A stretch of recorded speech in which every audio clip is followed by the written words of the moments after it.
Good afternoon, and I'd like to talk to you this afternoon about another archaeological model I made, like the one of fossils at Long Barrow yesterday. This is the model of the monuments that were found underneath Street House Farm, overlooking the cliffs, on the cliffs overlooking the sea at Loftus in Cleveland. And it was excavated between 1979 and 1981 by Blaise Vyner.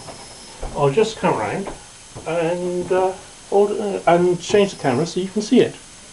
Now, there it is. I'll just bring it forward. There. I hope you can see it clearly now. There. There you go. Alright. Now,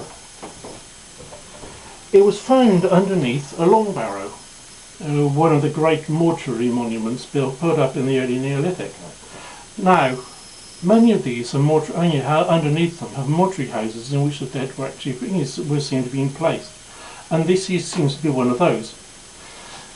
It consisted. The monument beneath it consisted of a palisade structure arranged rather like the horned forecourt you see on some long barrows. Here you have this palisade of posts in front forming the horns, the forecourt, and an arrangement of 4 posts in front of it, or 4 or 5 posts rather.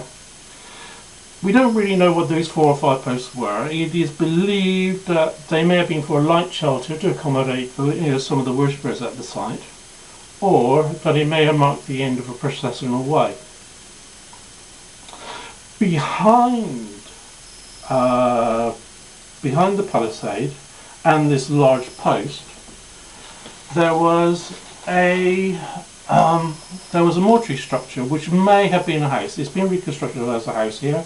It was made of stone and wood, and in it were found burnt bones and the remains of a partly articulated skeleton. That's a skeleton where it's still, most of the bits are still in order and kept together, and it hasn't been taken apart. Now at the end of that building there's another post, this one here, and then behind that there is a structure consisting of another enclosure consisting of curbs forming a kind of low wall, and into which there again is these raised stone areas, and this bit of stone here. Now it appears that what had happened was that the public area was this bit in the forecourt. That was where the main body of the worshippers, of the people coming for the funeral of the dead person, assembled. Only the priests or the ritual specialists were actually involved in the burial of the body, were allowed behind. Now it appears that it may have been exposed in this area first, and the flesh either allowed to decay naturally, or again it was possibly stripped. There was some kind of defleshing involved. After a while, the remains were taken into the mortuary house and left there. It's primary and secondary burials. At some point,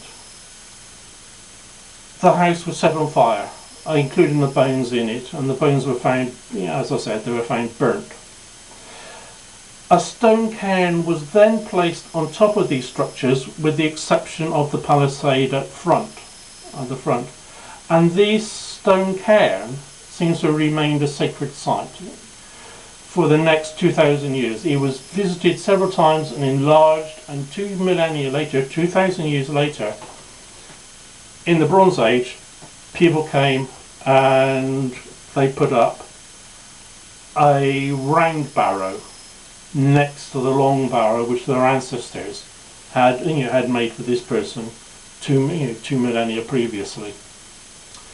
Now, as I said, it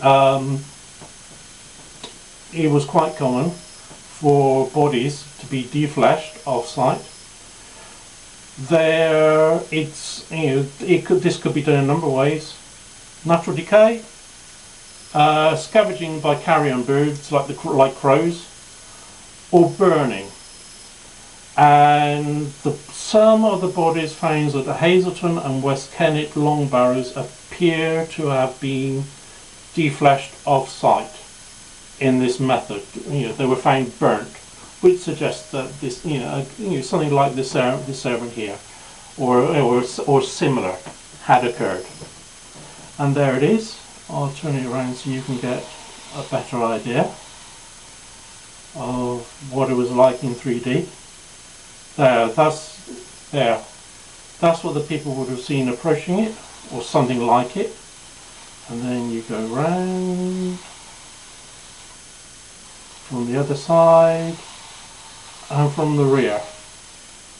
Now there seems to be paths straight in and straight out along a kind of axis, so that there must have been some kind of privileged route there.